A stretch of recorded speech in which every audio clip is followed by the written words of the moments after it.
আপনি জেনে অবাক হবেন, এই পৃথিবীর একমাত্র ব্যক্তি যার পায়ের আওয়াজ জান্নাতে এখনও প্রতিধ্বনিত হয়।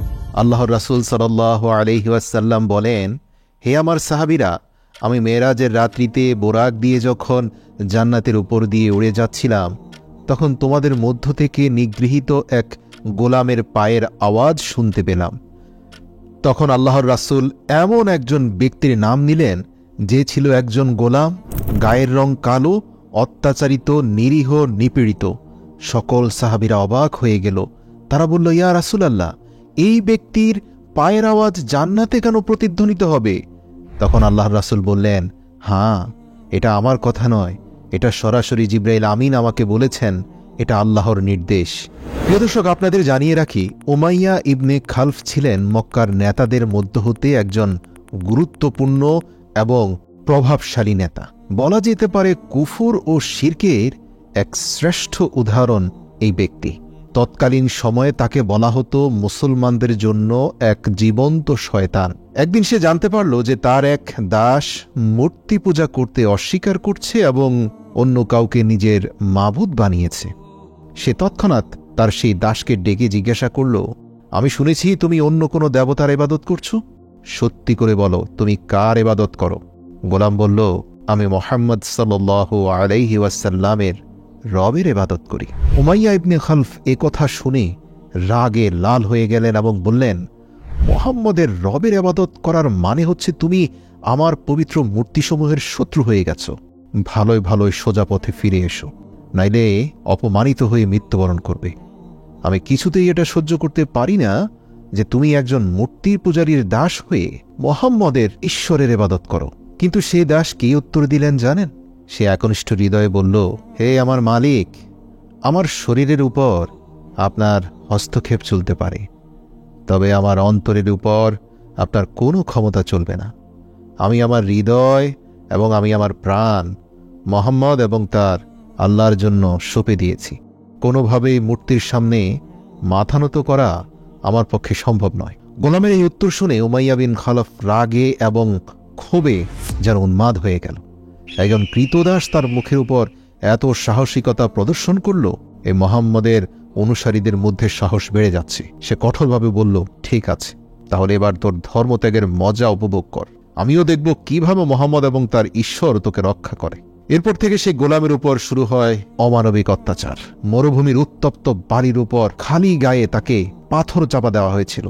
উমাইয়া তার এই নিগৃহীত ক্রীতদাসকে দুপুরের প্রখর রোদে উত্তপ্ত মাটিতে শুইয়ে তার বুকের উপর একটি ভারী পাথর রেখে অনবরত চাবুক দিয়ে আঘাত করছিল আর বলছিল, মুহাম্মদের ধর্ম থেকে ফিরে আয়। কিন্তু এই কঠোর নিপীড়ন নির্যাতন সত্ত্বেও সেই গোলামের মুখ থেকে একটি শব্দ বের হচ্ছিল, তা হচ্ছে আল্লাহ আহাদ, আল্লাহ এক, আল্লাহ এক।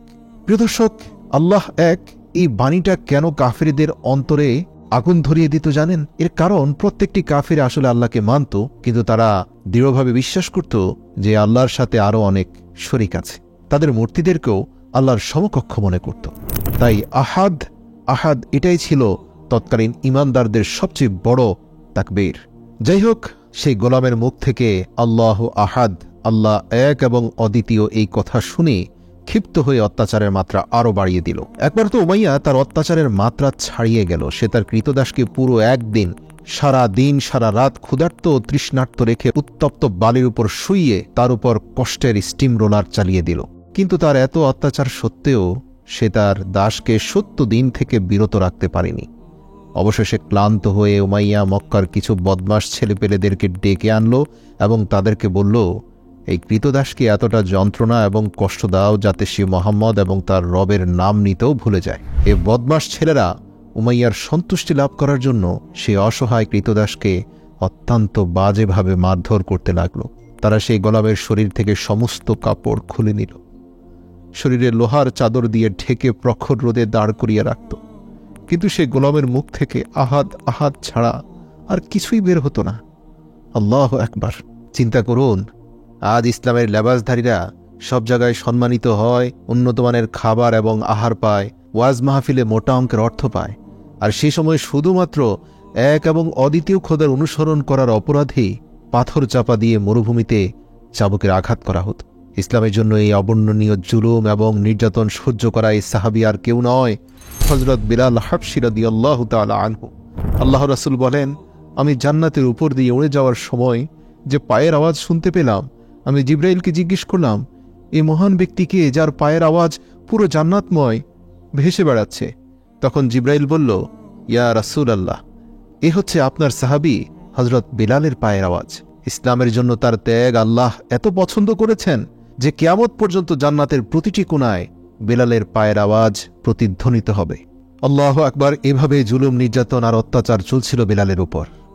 এমনই একদিন হযরত আবু বকর সিদ্দিক রাদিয়াল্লাহু তাআলা আনহু সেই পথ দিয়ে যাচ্ছিলেন। হযরত আবু বকর সিদ্দিক রাদিয়াল্লাহু তাআলা আনহু উমাইয়াকে ডেকে বললেন, হে উমাইয়া, এই অসহায় ও মজলুম ব্যক্তির উপর এত অত্যাচার কেন করছো ভাই? বুঝলাম সে তোমার গোলাম, তাই বলে এত অমানবিক হওয়া কি তোমার মানায়? সে যেহেতু এক এবং অদ্বিতীয় আল্লাহর ইবাদত করে, তুমি তার উপর একটু এহসান করলে এই অনুগ্রহ প্রদর্শনের জন্য পরকালে তুমি আল্লাহর কাছে অনেক যাজা খায়ের পাবে। এ কথা শুনে উমাইয়া অত্যন্ত ঔদ্ধত্যের সাথে বলল, আমি তোমার এইসব কাল্পনিক আখিরাতের ধারণায় বিশ্বাস করি না। আমার মনে যা আসে আমি তাই করব। হযরত আবু বকর সিদ্দিক রাদিয়াল্লাহু তাআলা আনহু এই উত্তর শুনে খুবই ব্যথিত হলেন। কিন্তু তারপরও হযরত আবু বকর সিদ্দিক রাদিয়াল্লাহু তাআলা আনহু তাকে বুঝিয়ে বলতে লাগলেন, ভাই, এই অসহায়টি মানুষের উপর আর অমানবিক জুলুম নির্যাতন করো না। উমাইয়া আবু বকরের এই অনবরত অনুরোধ শুনে বিরক্ত হয়ে বললেন, তুমি যদি এই গোলামের প্রতি এতই সহানুভূতিশীল হও, তাহলে এই মক্কার সর্বশ্রেষ্ঠ গোলাম ফাস্তাগ রুমিকে আমার হাতে দিয়ে দাও আর আমার এই নিকৃষ্ট গোলামকে নিয়ে নাও। প্রিয় দর্শক, একটা কথা বলি, মক্কার সবচেয়ে শক্তিশালী এবং সাহসী গোলামের নাম ছিল ফাস্তাগ রুমি। সেই গোলামের মালিক ছিল হযরত আবু বকর রাদিয়াল্লাহু তাআলা আনহু। উমাইয়ার ধারণা ছিল এই প্রস্তাবে আবু বকর কখনোই রাজি হবে না, কারণ দেখতে শুনতে কালো, নিগৃহীত, দুর্বল বেলালের বিনিময়ে আবু বকর কখনোই তার গোলাম ফাস্তাগ রুমিকে দেবে না। কিন্তু আবু বকর রাদিয়াল্লাহু তাআলা আনহু উমাইয়াকে অবাক করে দিয়ে সাথে সাথে রাজি হয়ে গেলেন।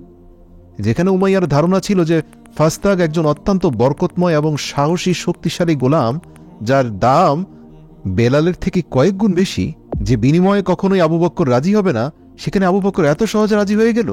সঙ্গে সঙ্গে উমাইয়া নিজের ঘোল পাল্টে ফেলল এবং বলল, ঠিক আছে, শুধু তোমার ওই ফাস্তাগ রুমিকে দিলেই হবে না, সাথে 40 উকিয়া রৌপ্যও দিতে হবে। হযরত আবু বকর সিদ্দিক রাদিয়াল্লাহু তাআলা আনহু বললেন, হ্যাঁ দেব, তবে শর্ত হচ্ছে এই মুহূর্ত থেকে আর একটি আঘাতও তুমি বেলালের গায়ে করতে পারবে না। উমাইয়া রাজি হয়ে গেল। সে মক্কার সবচেয়ে সাহসী এবং শক্তিশালী গোলামকে পেয়ে গেল, সাথে 40 উকিয়া রৌপ্যও পেল।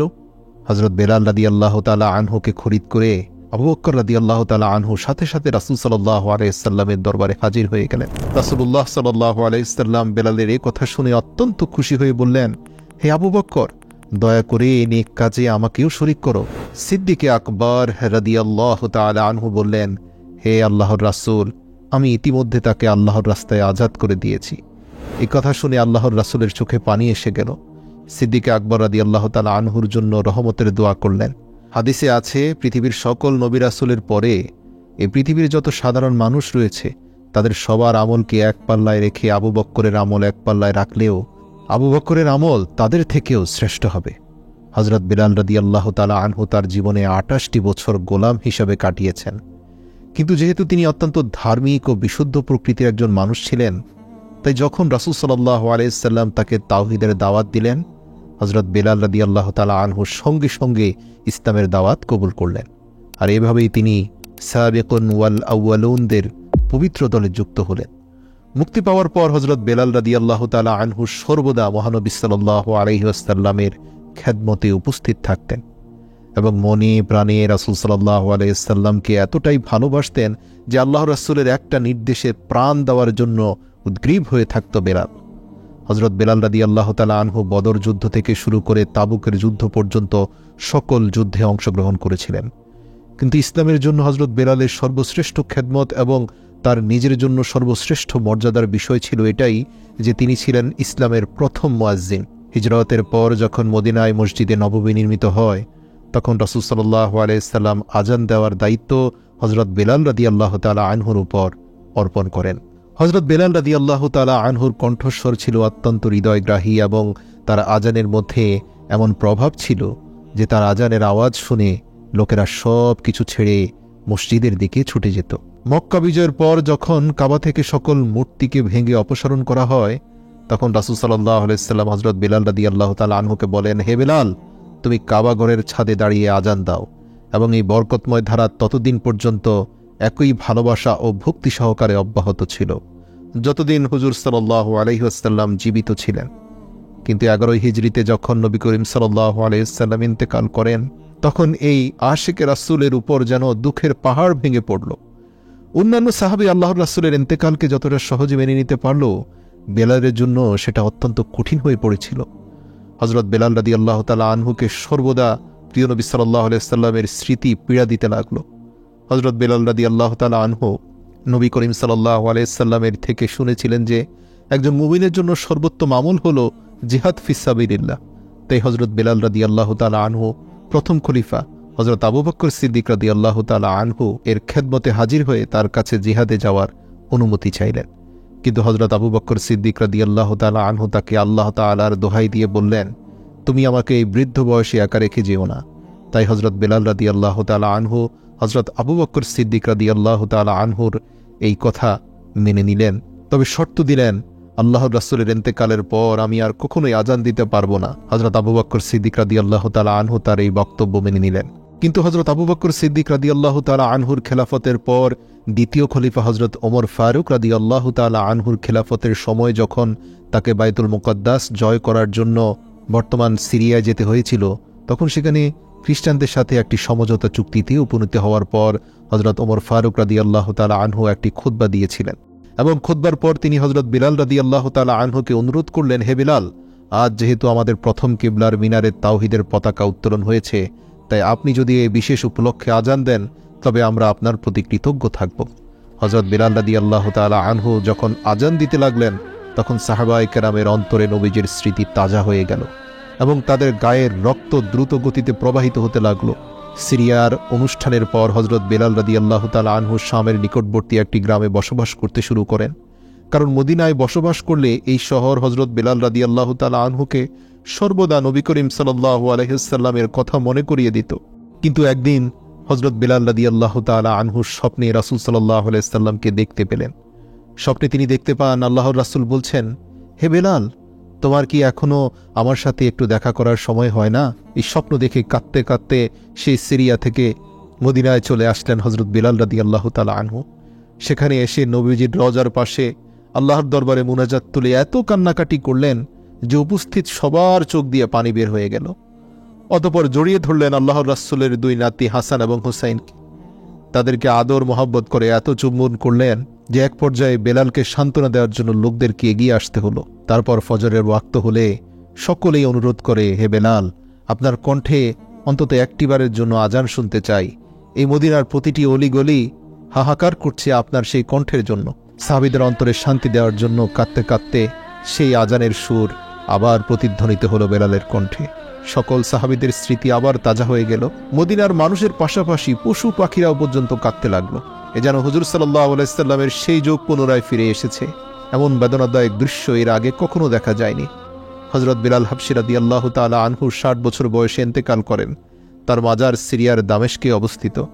রাসূলুল্লাহ সাল্লাল্লাহু আলাইহি ওয়াসাল্লামের নিকট হযরত বিলাল রাদিয়াল্লাহু তাআলা আনহুর একটি আলাদা মর্যাদা ছিল। আসুন আমরাও আমাদের জীবনকে বিলালের মতো গঠন করি। সংকটে কখনোই নিজের বিশ্বাস এবং ইসলামিক আদর্শকে বিলীন হতে দেব না, শক্ত করে আঁকড়ে ধরি। যেভাবে কোরআনে আল্লাহ তাআলা বলেছে, তোমরা আল্লাহর রশিকে শক্ত করে আঁকড়ে ধরো, পরস্পর বিচ্ছিন্ন হয়েও না।